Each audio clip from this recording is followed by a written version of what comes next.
to change the world? Start off by making your bed. If you make your bed every morning, you will have accomplished the first task of the day.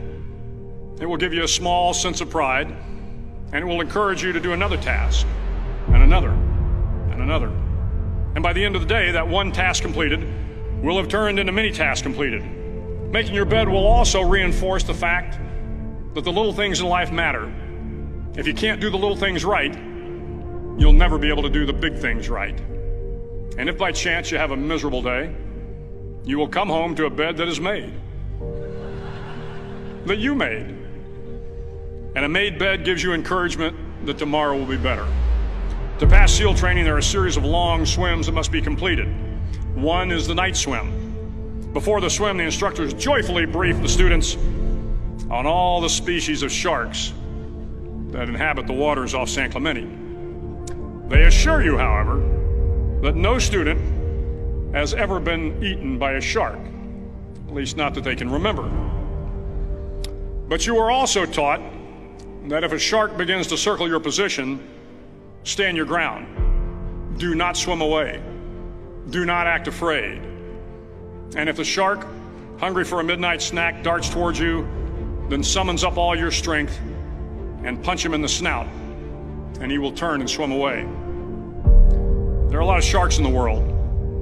If you hope to complete the swim, you will have to deal with them. So if you want to change the world, don't back down from the sharks.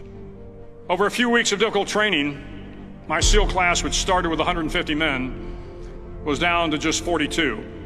There were now 6 boat crews of 7 men each. I was in the boat with the tall guys, but the best boat crew we had was made up of the little guys, the Munchkin crew, we called them. No one was over 5'5". The Munchkin boat crew had 1 American Indian, 1 African American, 1 Polish American, 1 Greek American, 1 Italian American, and 2 tough kids from the Midwest. They out-paddled, outran, and outswam all the other boat crews.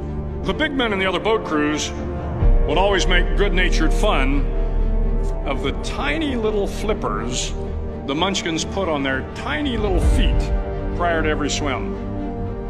But somehow these little guys from every corner of the nation and the world always had the last laugh, swimming faster than everyone and reaching the shore long before the rest of us. SEAL training was a great equalizer. Nothing mattered but your will to succeed, not your color, not your ethnic background, not your education, not your social status. If you want to change the world, measure a person by the size of their heart, not by the size of their flippers. The 9th week of training is referred to as Hell Week. It is 6 days of no sleep, constant physical and mental harassment, and 1 special day at the Mud Flats. The Mud Flats are an area between San Diego and Tijuana where the water runs off and creates the Tijuana Sloughs, a swampy patch of terrain where the mud will engulf you. It is on Wednesday of Hell Week that you paddle down to the Mud Flats and spend the next 15 hours trying to survive the freezing cold, the howling wind, and the incessant pressure to quit from the instructors. As the sun began to set that Wednesday evening, my training class, having committed some egregious infraction to rules, was ordered into the mud. The mud consumed each man till there was nothing visible but our heads. The instructors told us we could leave the mud if only 5 men would quit. Only 5 men, just 5 men, and we could get out of the oppressive cold. Looking around the mud flat, it was apparent that some students were about to give up. It was still over 8 hours till the sun came up. 8 more hours of bone-chilling cold. The chattering teeth and the shivering moans of the trainees were so loud, it was hard to hear anything. And then one voice began to echo through the night. One voice raised in song. The song was terribly out of tune, but sung with great enthusiasm. One voice became 2, and 2 became 3, and before long, everyone in the class was singing. The instructors threatened us with more time in the mud if we kept up the singing, but the singing persisted, and somehow the mud seemed a little warmer, and the wind a little tamer, and the dawn not so far away. If I have learned anything in my time traveling the world, it is the power of hope.